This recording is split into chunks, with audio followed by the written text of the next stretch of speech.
आज ही Doubtnut app download करें। Doubtnut पर होगा अब आपके सभी मैथ्स, केमिस्ट्री, फिजिक्स और बायोलॉजी डाउट्स का सफाया। बस अपने क्वेश्चन की फोटो खींचो, उसे क्रॉप करो और तुरंत वीडियो सोल्यूशन पाओ। Download now. Consider two particles m1 and m2 that undergo perfectly inelastic collision। ठीक है, तो हमें ये केस दे रखा है कि m1 m2 दो ऑब्जेक्ट्स हैं जो कि परफेक्टली इनइलास्टिक कोलिजन में जाते हैं। तो हमें फिर ये क्या देखना है कि number A, what is the loss in kinetic energy during collision. ठीक है, number B, what is the fractional change in kinetic energy, और third, discuss the result form when m2 is much greater than m1 and v2 initial is 0। ठीक है, तो आइए पहले हम लोग डायग्राम से समझ लेते हैं क्वेश्चन को। सपोज ये हमारे दो ऑब्जेक्ट्स हैं। ठीक है, ये हमारे दो ऑब्जेक्ट्स हैं जो कि मूव कर रहे हैं। सपोज ये v1i से और ये v2i से मूव कर रहे हैं। ठीक है, ये ऑब्जेक्ट का मास m1 और ये ऑब्जेक्ट का मास m2 है और इनके बीच में कंप्लीटली इनइलास्टिक कोलिजन हो रहा है। ये कुछ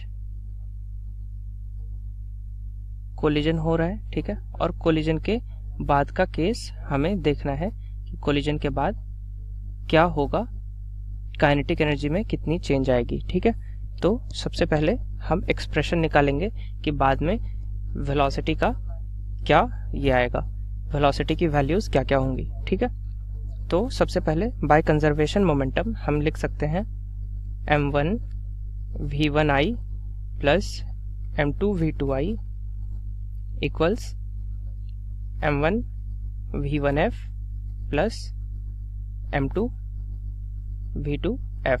ठीक है, यहाँ से ये हो गया। और अब हमारे पास देखिए, हमारे पास इक्वेशन एक ही है। ठीक है, लेकिन हमारे पास अननोन्स क्या क्या हैं, v1f है और v2f है। ठीक है, क्योंकि v1i और v2i हमें क्वेश्चन में मतलब ऐसा हम अज्यूम कर रहे हैं कि ये दे रखा होगा, ये पहले से जिस वेलोसिटी से मूव कर रहे हैं वो हमें पता होगी। ठीक है, तो अब हम यहाँ पे यूज करेंगे, हमें एक डेटा दे रखा है कि परफेक्टली इनइलास्टिक कोलिजन है। ठीक है, यानी कि यहाँ पे हमें ये दे रखा है, यहाँ पे हम कोफिशिएंट ऑफ रेस्टिट्यूशन का यूज कर सकते हैं। तो कोफिशिएंट ऑफ रेस्टिट्यूशन इक्वल्स क्या होता है, रिलेटिव वेलोसिटी ऑफ सेपरेशन। ठीक है, यानी कि सपोज ये दोनों कोलिजन के बाद भी सेम डायरेक्शन में जा रहे थे। ठीक है, तो वो क्या हो जाएगा, v2f minus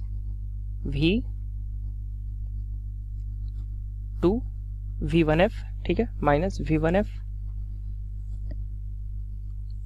minus v1f upon v2i minus v1i। ठीक है, ये इनका ये चेंज होगा, इनका साइन चेंज होगा, v1i अपॉन v2i। ठीक है, अब परफेक्टली इनइलास्टिक कोलिजन के केस में क्या होता है, परफेक्टली इनइलास्टिक के केस में e की वैल्यू हो जाती है 0। ठीक है, 0 होती है, यानी कि इससे हमें जो ये 0 हो गई तो क्रॉस मल्टीप्लाई करेंगे तो फिर से वो 0 हो गया। तो हमें क्या मिल रहा है, v2f इक्वल्स v1f। हमें ये दूसरी इंफॉर्मेशन यहाँ से मिली। ठीक है, अब इस डेटा को हम पुट करेंगे अपने फर्स्ट इक्वेशन में और रिजल्ट हम अपना निकालेंगे। ये second equation, using second equation in first equation, मैं इसको सपोज v1 मान ले रहा हूँ। ठीक है, तो क्या मिल रहा है हमें, m1 v1i plus m2 v2i equals m1 plus m2 into v। ठीक है, यहाँ से v की वैल्यू हमें जो मिल रही है, v equals m1 v1i plus m2 v2i upon m1 plus m2। ठीक है, ये हमारी वैल्यू आई। अब हम अपना फर्स्ट केस चेक करते हैं, what is the loss in kinetic energy during collision. ठीक है, what is the loss in kinetic energy, तो हमें चेंज इन काइनेटिक एनर्जी निकालना है। डेल्टा के ई इक्वल्स क्या हो जाएगा, half M V final square minus total energy, total initial energy कितनी थी, half into m1 v1 I square plus half m2 v1 v2 I square. ठीक है, ये हो गया। अब यहाँ से इसकी वैल्यू पुट करेंगे, हाफ मैं कॉमन निकाल लेता हूँ, m1 into v1 m1 v1 I m1 v1 I plus m2 v2 I upon m1 plus m2 का ये होल स्क्वायर। ठीक है, ये whole square minus half m1 v1 I plus half m2 v2 I का square. ये हुआ हमारा result. तो इसको सिंप्लीफाई करने पे जो एक्सप्रेशन आता है चेंज इन काइनेटिक एनर्जी का, वो आता है डेल्टा के E equals half m1 m2 upon m1 plus m2 into v1 v1i minus v2i का होल स्क्वायर। ठीक है, ये हमारी वैल्यू होती है चेंज इन काइनेटिक एनर्जी की। ठीक है, चेंज इन काइनेटिक। और अगर फ्रैक्शनल देखें हम, fractional change in kinetic energy देखें तो कितना हो जाएगा, डेल्टा के ई upon kinetic initial kinetic energy. ठीक है, के ई आई।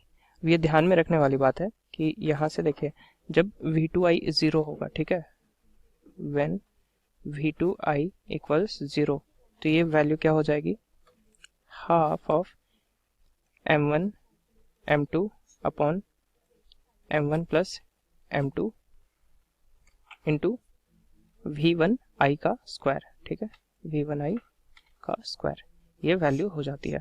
ठीक है, और change in kinetic energy, fractional change in kinetic energy जो आएगा वो आएगा m2 upon m1 plus m2, m1 plus m2। ध्यान में रखने वाली बात है कि ये जो change in kinetic energy, fractional change in kinetic energy आएगा वो एक डायमेंशनलेस क्वांटिटी होगी। ठीक है, ये डायमेंशनलेस क्वांटिटी है। और फाइनली इफ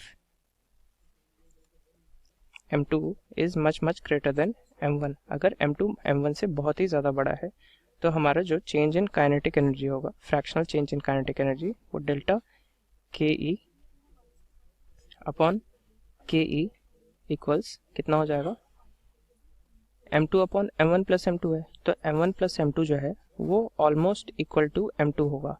ठीक है, तो वो ऑलमोस्ट इक्वल टू m2 होगा, यानी कि m1 m2 upon m2 which is equal to 1।